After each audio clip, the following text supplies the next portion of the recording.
Hello, and welcome to the iDig Advanced Training course. This video will go further in depth about the proper way to enter locate requests at railroads and cross-country. For our first example, we will go over how to do a locate request correctly along a railroad. For example, we will go along both sides of the Norfolk Southern Railroad tracks from South Walnut Street to Maple Street in Madison County, London. To start, we need to enter in our nearest intersection to where these tracks intersect with South Walnut Street. Using lookup will take us to that intersection. Now that we have a map of the area in front of us, we will fill in our entire work area description. Remember, when putting in any location request, you must provide which side of the road or tracks work is on, the farthest point off of the road or tracks any work will take place, the distance and direction from an intersecting street to the starting point, and the distance and direction from the starting point to the next or ending point, if there is any.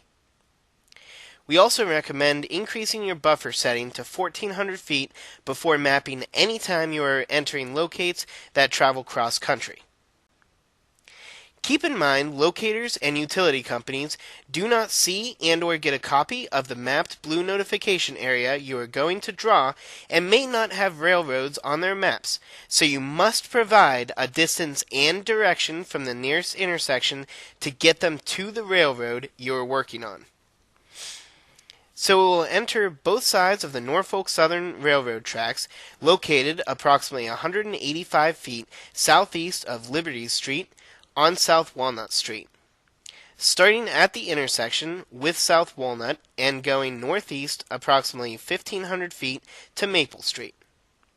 The farthest point off the tracks, 50 feet off each side of the tracks.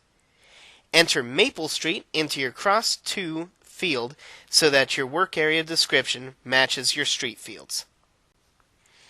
To map this location, we will first increase our buffer setting to 1,400 feet.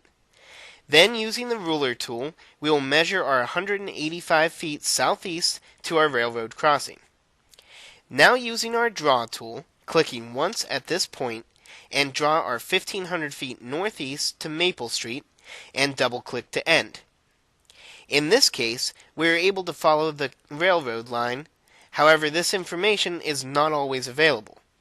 Remember, you are responsible for knowing where you are digging and providing the necessary information regardless of the tracks being visible on the map or not. This is why it is important to have all your information before entering your ticket information. Make note that if you were not working that entire distance, but instead working just a section of those tracks, you would still want to map the area starting at the intersecting street of South Walnut Street and going off-road along the tracks to cover your entire work area description to notify any utilities that may service the railroad tracks. Always be sure to utilize the aerial tool, the mountains with the sun, to make sure that your entire work area is covered by your blue notification area whenever possible. Now fill in the remaining information on your ticket and submit it. A couple of reminders at this point. When filling in your work type field, vague terms such as excavating, digging, and trenching are not valid work types. The utility companies need to know what you are digging for.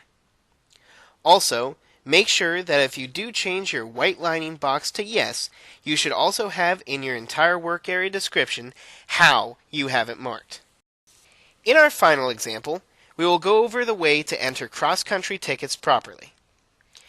When submitting a locate request for cross-country, you must provide the distance and direction from an intersection to the starting point, the distance and direction you are traveling, and the distance and direction from an intersection to the ending point.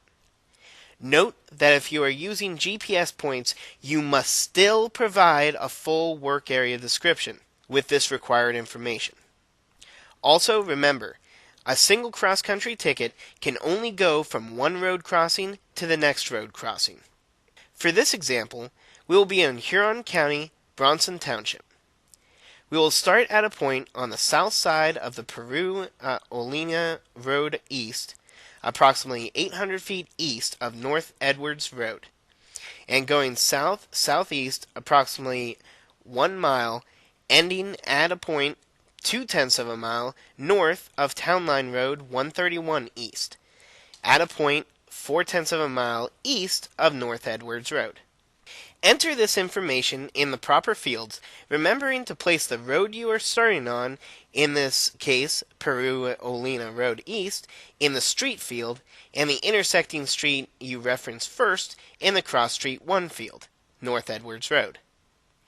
The street you are ending on, Town Line Road 131 East, should be placed in the Cross Street 2 field, and any further intersecting streets will only be referenced in the entire work area description.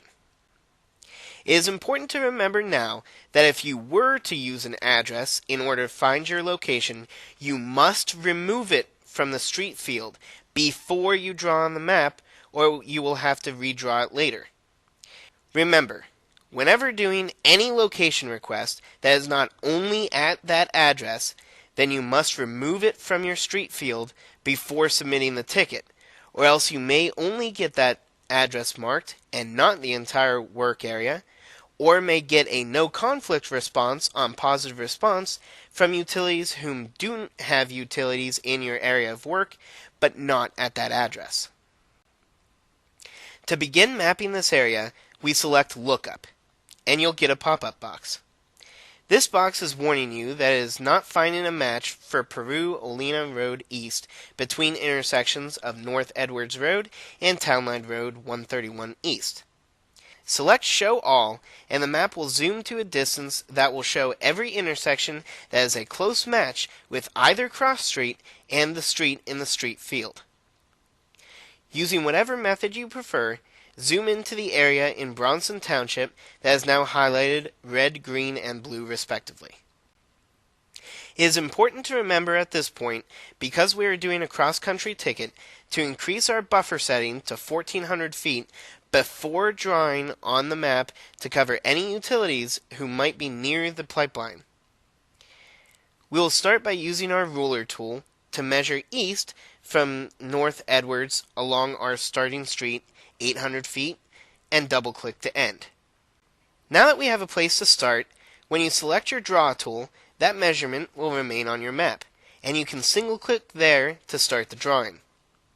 We will now draw south-southeast our 1 mile measurement to our ending point, double-clicking to end and producing our notification area with the 1,400 foot buffer.